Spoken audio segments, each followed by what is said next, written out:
a également l'IA qui est arrivée sur le marché, qui a permis aussi de booster ces cybercriminels. Alors, pour l'instant, ce qu'on a pu voir au niveau de l'utilisation de l'IA dans la cybermenace, c'est que ça a repris en fait des techniques qui existent depuis un certain temps. Je parle notamment du phishing et du smishing. Donc, vous savez, c'est les mails et les SMS que vous recevez et qui ont pour objectif tout simplement de vous amener à faire une erreur et donc de vous faire arnaquer. Et ben, l'IA, ça a permis de booster, ça a permis de donner une force de frappe assez importante. Focus sur le projet Claude Mythos, une IA capable de fracturer certains des systèmes informatiques les plus sécurisés au monde en quelques secondes face à la puissance de leur propre machine.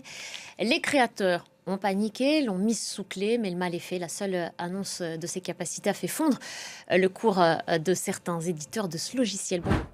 Parmi les risques apportés par l'IA, donc on ne peut pas être exhaustif, mais évidemment, il y a la première à laquelle on pense, c'est les améliorations au niveau des phishing et de l'ingénierie sociale, qui sont toujours plus convaincants. Voilà, on peut oublier maintenant les recommandations précédentes qui étaient attention, s'il y a des typos, s'il y a des fautes de grammaire, c'est qu'il y a un problème. Non, maintenant, il y a plus ces erreurs-là. Les deepfakes, tout ce qui est deepfake audio et vidéo pour cloner la voix, pour cloner le visage d'un collaborateur avec des outils qui sont accessibles à tous aujourd'hui et quasiment gratuitement. Et puis, on sait qu'il y a une étude de Surfshark qui est sortie récemment qui montre que le cumul des pertes associées à des deepfakes a dépassé les 860 millions d'euros en 2025.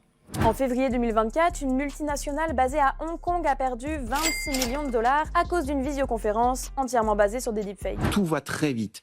Les attaques, auparavant, lorsqu'on voulait casser un système, ça pouvait prendre 1 heure, avec de très bons outils, avec des très bons cerveaux, etc. Aujourd'hui, si je prends cette 1 heure, ça peut aller à 2-3 minutes. Donc, l'échelle de temps a évolué. Donc, on doit aller beaucoup plus vite et on doit se préparer. Une cyberattaque, ça a des conséquences importantes sur l'entreprise, des conséquences psychologiques, bien sûr, mais aussi des conséquences financières.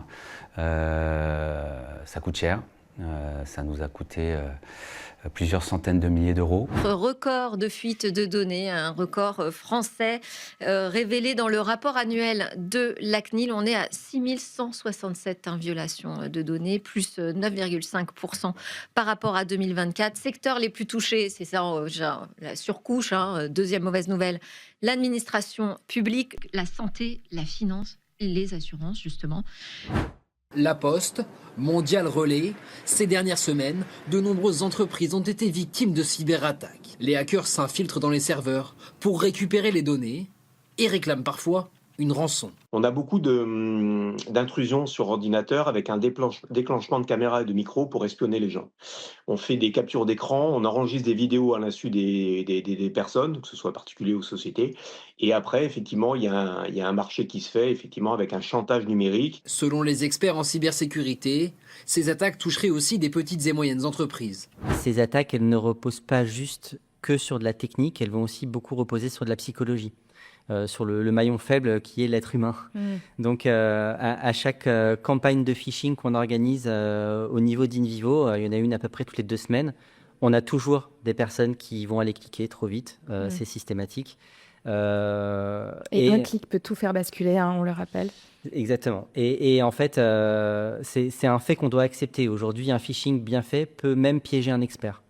Donc il faut accepter qu'on aura toujours au moins un collaborateur qui finira par cliquer.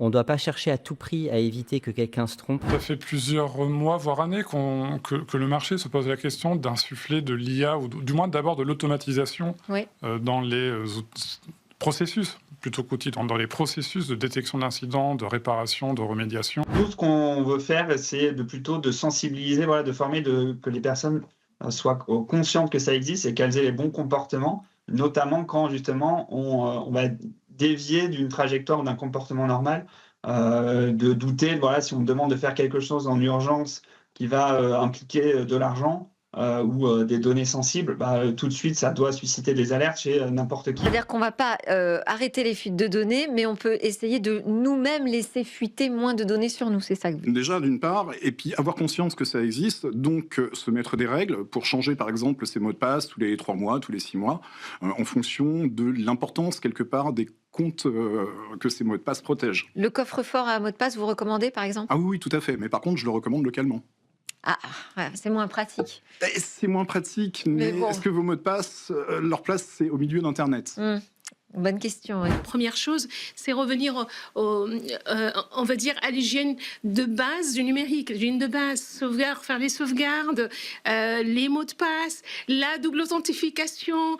Et oui, et il faut se dire qu'il faut se mettre, pour les entreprises, des stratégies sur 4 axes. Identifier les biens qui ont de la valeur à protéger, les protéger contre les risques, mettre en place les mesures de sécurité qui vont bien, techniques, non techniques, organisationnelles, former les utilisateurs, sensibiliser les utilisateurs, mettre en place de la surveillance, surveiller qui rentre, qui sort. Et en cas d'attaque, il faut réagir et régler le problème. Et la dernière chose à laquelle il faut penser, c'est la résilience. Il ne faut pas se dire ça n'arrive qu'aux autres. Ça peut m'arriver. Comment continuer mon business ? Quelle que soit la taille de l'entreprise. Quelle que soit la taille de l'entreprise. Les entreprises n'ont pas forcément la vue sur leur système d'information et encore moins sur tout le shadow qui est à côté, le shadow IA, le shadow IT. Ouais.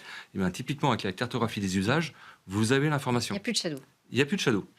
Et le gros avantage, c'est qu'après, vous allez pouvoir discuter avec les directions métiers, dire, bon, est-ce que c'est normal d'utiliser ça ? Oui. Et on remet le legacy d'entreprise à niveau et ça permet de sécuriser les applications.